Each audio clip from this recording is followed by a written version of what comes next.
विद्यार्थियों नमस्कार। मैं प्राध्यापक शांतिलाल बिश्नोई आपके अपने YouTube channel SLB Hindi tricky में आप सभी का हार्दिक स्वागत करता हूं।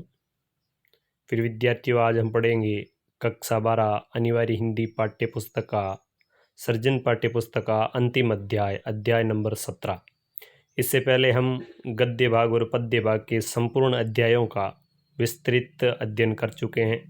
यदि उन अध्यायों का आपको अध्ययन करना हो तो आपको डिस्क्रिप्शन में प्लेलिस्ट मिल जाएगी, लिंक मिल जाएगा, वहां जाकर उन अध्यायों का आप अध्ययन करें और चैनल को लाइक, शेयर और सब्सक्राइब करना नहीं भूलें। इस पाठ्यपुस्तक के पूर्ण होने के बाद मैं हिंदी साहित्य का पाठ्यक्रम प्रारंभ करूंगा, जिसमें बोर्ड के द्वारा जो शॉर्ट किया गया पाठ्यक्रम है उसका विस्तार से आपको अध्ययन करवाऊंगा। तो मेरा निवेदन है कि आप इस वीडियो को अंत तक देखें और चैनल को लाइक, शेयर और सब्सक्राइब जरूर करें। तो चलिए चलते हैं आज के अध्याय की ओर। अध्याय 17 और अध्याय का शीर्षक है मैं और मैं। मैं और मैं, कन्हैयालाल मिश्र प्रभाकर।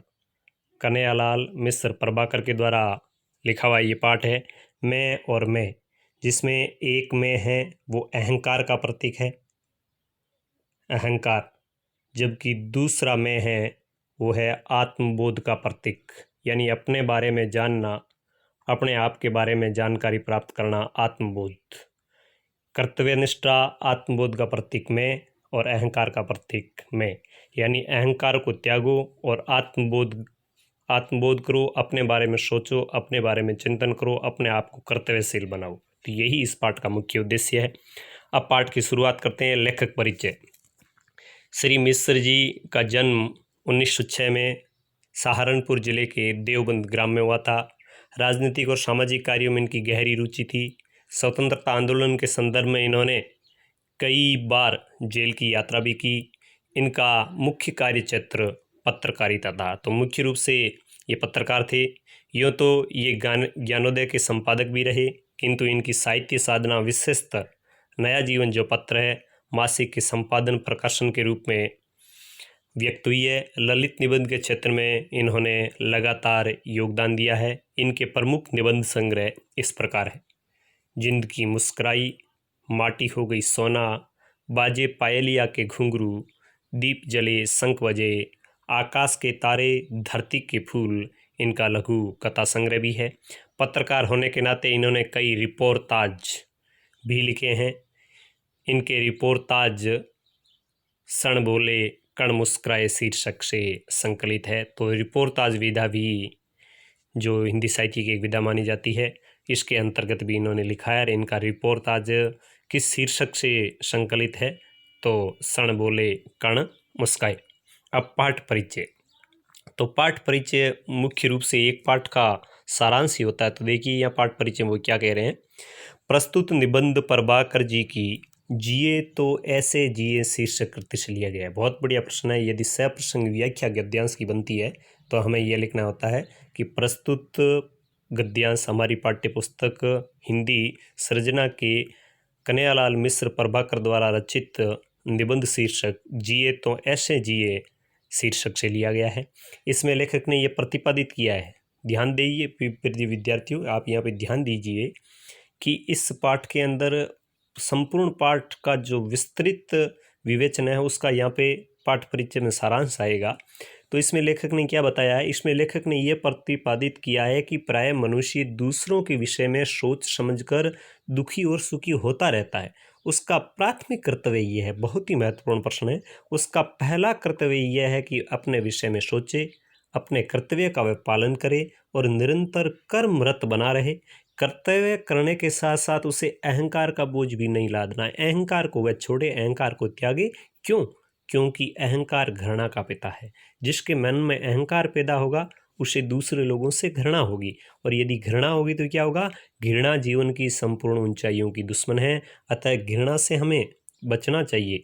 लेखक ने एक दूसरा संदेश यह दिया है, वह यह है कि मनुष्य को जीवन के प्रति निष्ठा रखते हुए संघर्षों से घबराना नहीं चाहिए। तो यह हमें पाठ यह भी प्रेरणा देता है कि चाहे संघर्ष हो, चाहे असफलता हो, हमें निराश नहीं होना है, और निराश नहीं होते हुए क्योंकि निराशा है वो कर्म की गति को रोक देती है तथा नया और ताज़ा अनुभव नहीं होने देती। इसलिए हमें नया अनुभव करना है, ताज़ा अनुभव करना है, निराश नहीं होना है, संघर्ष से घबराना नहीं है। जो असफलता मिलती है उसको एक संदेश मानकर, उसको एक सफलता की सीढ़ी मानकर संघर्षों से सामना करते हुए निरंतर हमें जीवन में कर्मरत रहना है। यह इस पाठ का मूल संदेश है। अब मूल पाठ देखिए, लेखक क्या कह रहा है। जब देखो गुमसुम, जब देखा गुमसुम, जब देखो गुमसुम, जब देखा गुमसुम। अरे भाई, तुम्हें क्या सांप सूंघ गया कि सुबह के सुहावने समय में यूं चुपचाप बैठे हो? तुमसे अच्छे तो देवकुंड के कछुए ही हैं कि तैरते तो नजर आ रहे हैं। मतलब कर्मशील तो है। सुबह का सुहावना मौसम, चुपचाप बैठे हो, क्या सांप सूंघ गया? कहने का तात्पर्य यह है कि कर्मरत रहो, कर्मशील रहो। तुमसे अच्छे तो देवकुंड के कछुए हैं जो तैरते नजर आ रहे हैं। मतलब कुछ न कुछ कर्म कर रहे हैं। उठो, 2-4 किलकारियां भरो, अंगीठी के पेट में गोला डालो जिससे अपना भी पेट गरमाए। कहने का तात्पर्य यह है कि कुछ न कुछ ये शरीर रूपी जो अंगीठी है इसके अंदर ऊर्जा फूंको ताकि आपका पेट गरमाए। मतलब कर्मरत रहने की भावना आपके मन में जागृत हो। ओहो, तुम कहाँ से आ टपके इस समय? मित्रों की बात है। कोई कितने ही गंभीर मूड में हो, विचारों की कितनी ही गहराइयों में उतर रहा हो, तुम्हारी आदत है बीच में आ कूदना और फैलाने लगना लंतरानियों के लच्छे एक के बाद एक। यह सच है कि यह बहुत बुरी आदत है। मतलब दूसरे मित्र ने, जिस मित्र ने हस्तक्षेप किया है उससे कहा है कि तुम ये बीच में कहाँ से आके टपके, मैं कोई गहन विचार में था। और इस तरह दूसरे के विचारों को भंग करना, तोड़ना, ये एक बुरी आदत है। तो हमने कहा, तो हम लंतरानियों के लच्छे फैलाते हैं और तुम गंभीर मूड में रहते हो। सच्चाई ये है भाईजान कि ज़माना बहुत ख़राब है। जिस गधे को नमक दो वही कहता है कि मेरी आंख फोड़ दी। हम जा रहे थे अपने काम, तुम्हें दूर से देखा, सुस्त रास्ता काट कर इधर आए कि देखें माजरा तो क्या है और मामला कुछ गड़बड़ हो तो कुछ मदद करें। पर तुम्हारे तेवर कुछ ऐसे बदले हुए हैं जैसे हम सुबह सुबह 4 रुपये उधार मांगने आए हो और पहले इसी तरह हाथ उधार उठाए रुपये हमने अभी तक वापस नहीं किए हो। बहुत अच्छे रहे। हमने तो तुम्हें निराश, परेशान, हताश बैठे देखा तो तुम्हारी मदद के लिए आए और तुम उल्टे हमें डांट रहे हो। तो दूसरे मित्र ने क्या कहा, ना ना, ये बात नहीं है। तुम्हारा आना सर आंखों पर, मतलब सिरोधारी है, स्वागत है तुम्हारे आने का। तुम भी ये बात कर रहे हो, पर बात यह है कि मैं इस समय बहुत गहरे चिंतन में था। लो बताऊं तुम्हें गहरे चिंतन में क्या था। मैं अपने आप में खोया हुआ हूँ आज। तो मैं कौन सा चिंतन कर रहा था वो मैं आपको बताऊं। तो दूसरे मित्र ने क्या कहा, वाह भाई वाह, क्या कहने। लो फिर बताऊं तुम्हें मैं भी एक बात कि आज तुमने ऐसी दूर की हाँकी कि अब तक के सब झोंक मात गए हों। मतलब सब की सब इतनी दूर की हाँकी, ऐसी बात फेंकी कि जितने भी फेंकने वाले हैं वो हो सकता है तुम्हारी इस बात से हार गए होंगे। हाँ जी, तो आज तुम अपने आप में खोए हुए हो। मियाँ खोए हुए हो तो डोंडी पिटवाओ या पुलिस में रिपोर्ट लिखवाओ। खड़े खड़े क्या देख रहे हो भेंगे बबूल से? खोए हुए तो उसका प्रचार करो आप, डोंडी पिटवाओ यानी ढोल बजवाओ, पुलिस में रिपोर्ट लिखवाओ। मित्र ने, सामने वाले ने कहा, तुम तो अजीब आदमी हो। मैं कह रहा हूँ संत स्वभाव, एक गहरी बात, और तुम उड़ा रहे हो गुट्टे। पर बात यह है कि पढ़ाई के लिए एक पैसा कभी किसी मास्टर को तुमने दिया नहीं। अकल आए भी तो तुम्हें आए कहाँ से? लो फिर मैं आज तुम्हें तुम्हारे ही जैसों की एक कहानी सुनाता हूँ। उससे सुनकर तुम समझोगे कि कैसे आदमी अपने आप में खोया जाता है। तो ये सामने वाला मित्र जो बात में खोया हुआ है वह आए हुए मित्र को ये बात कह रहा है। हो सकता है यहाँ पर आया हुआ मित्र है, सहायता करने वाला मित्र लेखक ही हो। तो वह एक कथा सुनाता है, एक कहानी सुनाता है कि अपने आप में कैसे खोया जाता है। तो वह कह रहा है, 5 आदमी गहरे दोस्त थे। ध्यान से सुनिए। 5 आदमी गहरे दोस्त थे, करने धरने को कुछ नहीं। खाने को दोनों समय रोटी और पीने को भांग चाहिए। पांचों पक्के भंगड़ी पिए और धुत पड़े रहे। एक दिन कहीं से मंदिर में बैठे घोट रहे थे, भांग घोट रहे थे कि उन पांचों की स्त्रियां इकट्ठी होकर जा पहुंची और लगी दिल के गुब्बारे निकालने, उन पर भड़ास निकालने। जो 10-5 आदमी वहाँ और थे, उन्होंने भी उन स्त्रियों की बातों का समर्थन किया कि भाई इस प्रकार इतने नशेड़ी बने रहते हैं, काम करते नहीं तो काम चलेगा कैसे। बड़ी बेइज्जती हुई। पांचों ने कहीं प्रदेश में जाकर रोजगार करने का फैसला किया। तो ये 5 भंगेड़ी, तो इनसे हमें क्या संदेश मिलता है। पांचों चल पड़े। चलते चलते आपस में सलाह की कि भाई होशियारी से चलियो, कहीं रास्ते में ऐसा न हो कि सांझ हो जाए जरा गहरी और कोई खोया जाए, खो जाए, या लौट कर उसकी घरवाली को जवाब क्या देंगे। फिर कुछ दूर गए, रात हुई, एक मंदिर में पढ़कर सो गए। सुबह उठते ही तब पाया कि भाई पहले गिन लो, सब चौकस भी तो है, पूरे के पूरे है कि नहीं है। अब वो गणना कर रहे हैं। उनमें से एक ने सब को गिना और किस तरह बोला, 1 2 3 और 4। बहुत ही रोचक है। फिर गिना 1 2 3 और 4। जोर से चिल्ला कर कहा, अरे हम तो घर से 5 चले थे, ये तो रात भर में ही 4 रह गए। दूसरे ने दोबारा सबको गिना तो भी 4, तीसरे ने गिना तब भी 4। मामला संगीन हो गया और तब पाया कि लौट कर घर चलें, शायद 5वां आदमी रात को घर लौट गया हो। रास्ते में सब के सब रोते पिटते लौट रहे थे कि एक समझदार आदमी मिला। उसने इन्हें रोक कर पूछा कि वे किस मुसीबत में, किस समस्या में। तो उन्होंने बताया कि हम घर से 5 चले थे, पर रात भर में हम 4 ही रह गए। उस आदमी ने उन्हें गिना तो वे 5 थे। उसने कहा, भले आदमियों, तुम घर से 5 चले थे, 5 ही अब हो, तो रो क्यों रहे हो। सब इन भंगड़ियों में से एक ने फिर सबको गिना तो उसने क्या गिना, 1 2 3 4, फिर 4 हुए। समझदार ने कहा, अरे भोंदू, अरे पागल, अपने आप को तो गिन। अब इन लोगों की समझ में आया कि मामला यह है कि जो गिनता है वो अपने आप को गिनना भूल जाता है। मेरा हाल हो रहा है कि मैंने घर की सोची, पड़ोस की सोची, देश की सोची, और यूँ समझो कि दुनिया की बातें सोच मारी, पर अपनी बात भूल गया। कभी ने सोचा कि आखिर मेरा मेरे प्रति क्या कर्तव्य है और क्या अधिकार है। बहुत बढ़िया प्रश्न ये यहाँ पे बन रहा है कि हमें दूसरों के बारे में नहीं सोचना चाहिए, हमें अपने बारे में सोचना चाहिए कि मेरा क्या कर्तव्य है, मेरा क्या अधिकार है, मेरा क्या दायित्व बोध है। तो यह जो आदमी अपने आप में खोया था, चिंतन कर रहा था, मंथन कर रहा था, वह कह रहा है कि वही हाल मेरा है। मैंने घर की सोची, पड़ोस की सोची, देश की सोची, यूँ समझो कि दुनिया की बातें सोच मारी, पर अपनी बात भूल गया। कभी यह नहीं सोचा कि आखिर मेरा मेरे प्रति क्या कर्तव्य है और क्या अधिकार है। आज मैं यही सोच रहा था कि तुम आ गए। कहो फिर कहो, मैं गहरे चिंतन में था या नहीं। एक मित्र की बात सुनकर दूसरे ने कहा, भाई बात तो तुम्हारी कुछ पत्ते की सी लगती है। पत्ते की बात मतलब बिल्कुल सही कि हम दुनिया की बात सोचते हैं पर अपनी नहीं। सच बात बड़े कह गए हैं, बड़े लोग हैं, बड़े महात्मा लोग हैं, सज्जन पुरुष है, वो कह गए हैं कि आप मरे जग पर लो, यानी हम मर गए तो दुनिया मर गई। ऐसा सोचने वाले सोचते हैं, बड़े लोग ये बात कह गए कि आप मरे तो जग पर लो, यानी हम मर गए तो दुनिया मर गई। हम नहीं तो जहान नहीं, जहान का अर्थ है संसार, हम नहीं है तो संसार नहीं है।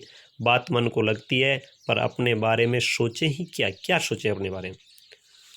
सामने वाले मित्र ने कहा, नहीं सोचते तो लिखाओ पशुओं में नाम। बहुत बढ़िया पंक्ति है कि जो व्यक्ति अपने बारे में, अपने कर्तव्य के बारे में, अपने दायित्व के बारे में नहीं सोचता, वह किसकी श्रेणी में आता है, पशु।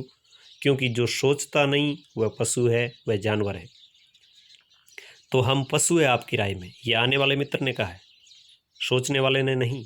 वाह साहब, आप हमें पशु बता रहे हैं, पर भाई यह तो बताओ कि तुम्हें हमारी पूंछ और सींग किधर दिखाई दे रहे हैं। जो मननशील है उस मित्र ने क्या कहा, पूंछ और सींग।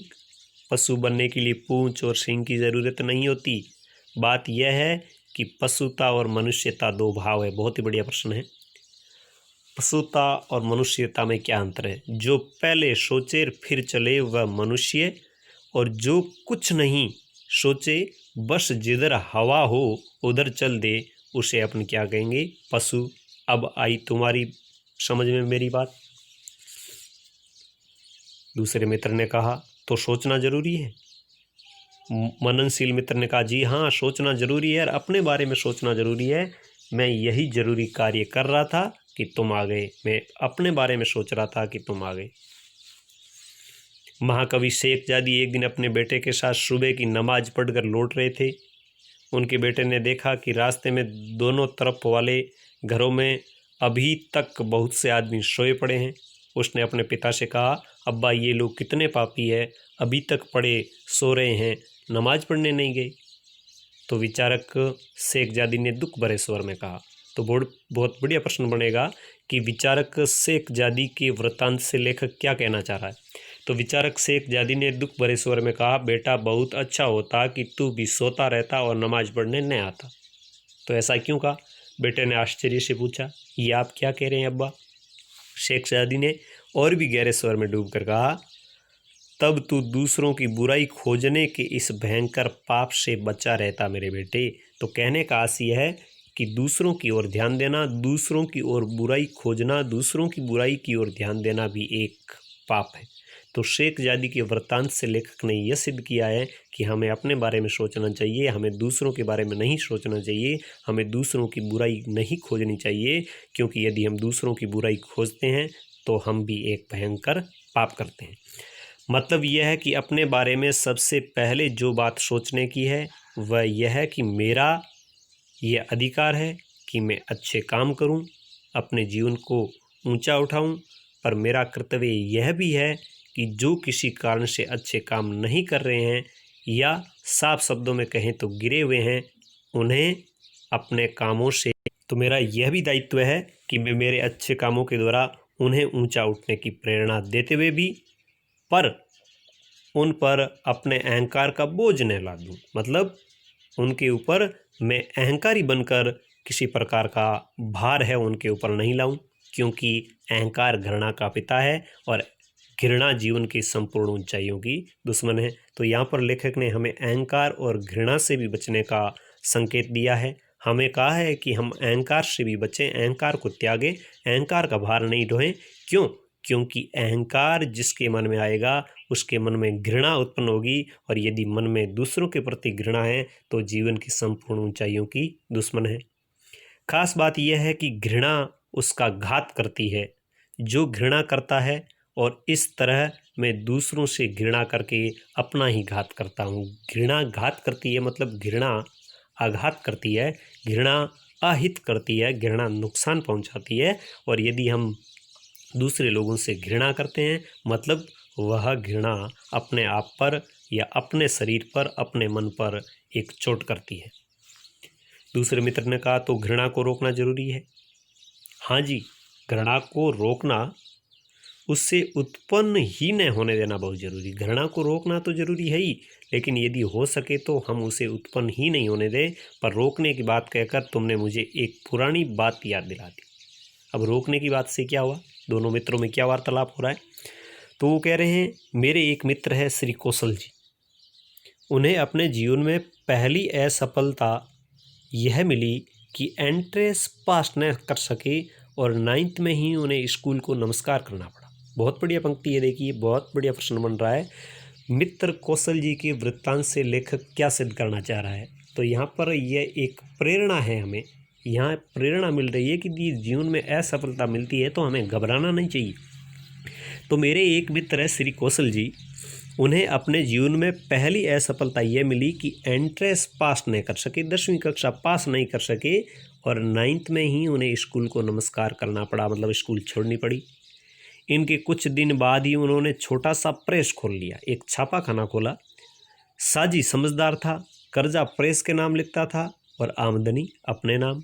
प्रेस फेल हो गया और मेरे मित्र है वो चौराहे पर आ गए, सड़क पर आ गए।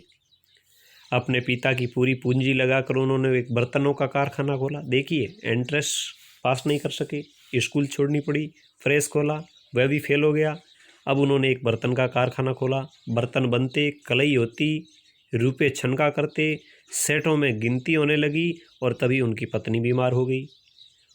उसे लिए इरविन अस्पताल पड़े रहे, कारखाना मजदूर खा गए। 5 महीने बाद लौट कर आए तो लेना कम था और लोगों को देना बहुत था। यहाँ भी ताला बंद किया गया, यहाँ पर भी ताला लग गया।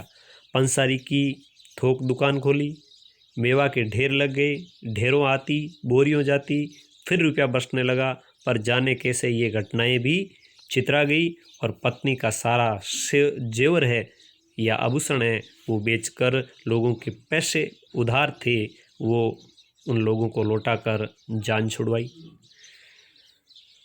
अब हो क्या कि खाली तो रह ही नहीं सकते थे, घर से दूर जाकर होटल खोल लिया, चला चमका और वह भी ठप हो गया। वहाँ से भी हटे और अपने संबंधी की सोडा वाटर फैक्ट्री में बैठने लगे। यहाँ से एक बीमा कंपनी में गए, खूब चमके। बीमा कंपनी के डायरेक्टरों का कुछ झमेला मचा तो इन्होंने शरबत की दुकान खोल ली और एक अखबार भी निकाल दिया। दोनों खूब चले पर चल कर टिके नहीं और चले ही गए, मतलब वे धंधे भी बंद हो गए। अब यह एक बहुत बड़ी कंपनी के मैनेजर डायरेक्टर थे। यहाँ ये ऐसे चमके कि पिछली सब चमके धीमी पड़ गई। एक बार तो ऐसी हवा बंधी कि गांठ बंध गई, पर फिर वही बहुत सी बातें इकट्ठी हुई और यहाँ पर भी कंपनी में ताला पड़ गया। मेरे मित्र अब पुस्तक प्रकाशक थे। बाजार उनकी पुस्तकों से दाया हुआ था, धूम थी, खूब जोर रहे। देश स्वतंत्र हुआ। उन्हें एक यात्रा के बीच में एक जाति के लोगों ने उतार लिया और जाने कितने दिन बंदी रहे, जाने कैसे बचे और कहाँ कहाँ भटकते रहे। बहुत दिन बाद एक पत्रकार के रूप में प्रकट हुए और अब शांति के साथ सम्मान की और व्यवस्था की जिंदगी जी रहे हैं। तो इस मित्र के उदाहरण से हमें यह संदेश मिलता है, हमें यह प्रेरणा मिलती है कि जीवन में कभी भी हमें निराश नहीं होता है। बड़े से बड़ा संघर्ष है उसका हमें सामना करना है और असफलता है उसको सफलता का ही एक मार्ग बनाना है, सफलता की सीढ़ी बनानी है, सफलता का ही माध्यम बनाना है। हम जिंदगी में ज़रूर सक्षम होंगे। उन्हें देखकर बराबर मेरा दिमाग चक्कर में रहता है कि ये सजन कितने अद्भुत है कि इतनी असफलताओं के थपेड़े खाकर भी ये निराश नहीं हुए। तो हमें असफलता से निराश नहीं होना है। मैं उनके बारे में बहुत सोचता पर उनके व्यक्तित्व का रहस्य मैं समझ नहीं पाया। कि अब एक मित्र का उदाहरण और है। एक दिन एक अन्य मित्र आए, श्री सिंहल। उनका कारखाना भी फेल हो गया था। वे उसका मामला निपटाने में मेरा सहयोग चाहते थे। उनकी 2 मोटरें बिकनी थी पर पूरे दाम देने वाला कोई ग्राहक बाजार में नहीं था। एक दिन बहुत उबे हुए मेरे पास आकर बोले, तो भाई साहब जितने में बिकती है उतने में बेच दें, पर हमारे इस मामले का आप निपटारा कर दें। मैंने कहा मामला तो निपटाना ही है, पर 10,000 की गाड़ियाँ 6,000 में कैसे बेच दूँ? बोले 6,000 में बेच दीजिए। बात यह है कि यह मामला निपट जाए तो मैं फ्रेश स्टार्ट ले सकता हूँ। फ्रेश स्टार्ट बहुत बढ़िया प्रश्न है। फ्रेश स्टार्ट का मतलब है ताज़ा ताज़ा अनुभव करना। मेरे कानों में पड़ा फ्रेश स्टार्ट। इनका अर्थ होता है नया ताज़ा आरंभ। सुनते ही एक नई ताजगी अनुभव हुई। मैंने सोचा कि हर नया आरंभ अपने साथ एक ताजगी, एक तेजी और एक स्फुरण, एक धड़कन, एक स्पंदन लिए हुए आता है। तभी याद आ गए मुझे फिर से कौशल जी, क्योंकि जीवन में अनेक बार असफल होकर भी वे थके नहीं, उबे नहीं, बराबर आगे बढ़ते रहे। और आज ही पहली बार मेरी समझ में आया उनकी इस अपराजित वृत्ति का रहस्य। और अपराजित वृत्ति का रहस्य यह था कि हर एक धंधा फेल होने के बाद वो नया धंधा प्रारंभ करते थे और उसमें एक रहस्य छिपा हुआ था, नए नए में नया ताज़ा आरंभ, यानी फ्रेश स्टार्ट। ये रहस्य है फ्रेश स्टार्ट। तो कौशल जी की अपराजित वृत्ति का रहस्य क्या था? लेखक के मतानुसार वह था नया ताज़ा आरंभ, मतलब फ्रेश स्टार्ट। वे हारे पर हार कर रुके नहीं और इस न रुकने में ही उनकी सफलता का रहस्य छिपा हुआ है। जीवन में हम बेशक हारें लेकिन हार कर हम रुके नहीं, और यदि हम हार कर रुकेंगे नहीं तो ज़रूर हमें सफलता मिलेगी। सफलता का रहस्य इसी बात के अंदर छिपा हुआ है। मैंने सोचा मेरा अपने प्रति यह अधिकार है कि मैं हार जाऊं, थक जाऊं, गिर पड़ूं, भूलूं, भटकूं भी, क्योंकि यह सब मनुष्य होने के नाते स्वाभाविक है। मनुष्य जीवन में ये सब होंगे, संभव है। पर मेरा यह कर्तव्य है कि मैं हार कर भागूं नहीं, थक कर बैठूं नहीं, गिर कर गिरा ही नहीं रहूं और भूल भटक कर भ्रमता ही नहीं फिरूं। जल्दी से जल्दी अपनी राह पर आ जाऊं, अपने काम में लग जाऊं, एक नया आरंभ करूं, क्योंकि रुक जाना ही मेरी मृत्यु है और मरने से पहले न मेरा अधिकार है और न मेरा कर्तव्य। तो रुक जाना ही मृत्यु है और मरने से पहले रुकना न तो मेरा अधिकार है और न मेरा कर्तव्य है। इसलिए कितने भी संघर्ष आए, कितना भी भूलूं, भटकूं, गिरूं, उठूं, थकूं, लेकिन मैं निरंतर कुछ न कुछ करता रहूं, कर्तव्य पथ पर चलता रहूं। ये मेरा अधिकार भी है, ये मेरा दायित्व भी है। तो प्रिय विद्यार्थियों, ये था आज का पाठ, बहुत ही बढ़िया, प्रेरणादायक, जिसे अपन कहें अपने लिए एक मोटिवेशनल संदेश की तरह ये पाठ था, जो हमें जीवन जीने के गुर सिखाता है, हमें जीवन में किस तरह आगे बढ़ना है, हमने जीवन के बारे में किस प्रकार की सकारात्मक सोच रखनी है, वो इस पाठ के माध्यम से हमें काफ़ी कुछ मिल रही है। मैं पुनः आपसे कहना चाहूँगा कि आप चैनल को सब्सक्राइब करें और इस वीडियो को अधिक से अधिक विद्यार्थियों तक पहुँचाएँ। मिलते हैं आगे किसी नए अध्याय के साथ, तब तक के लिए आज्ञा दीजिए। नमस्कार।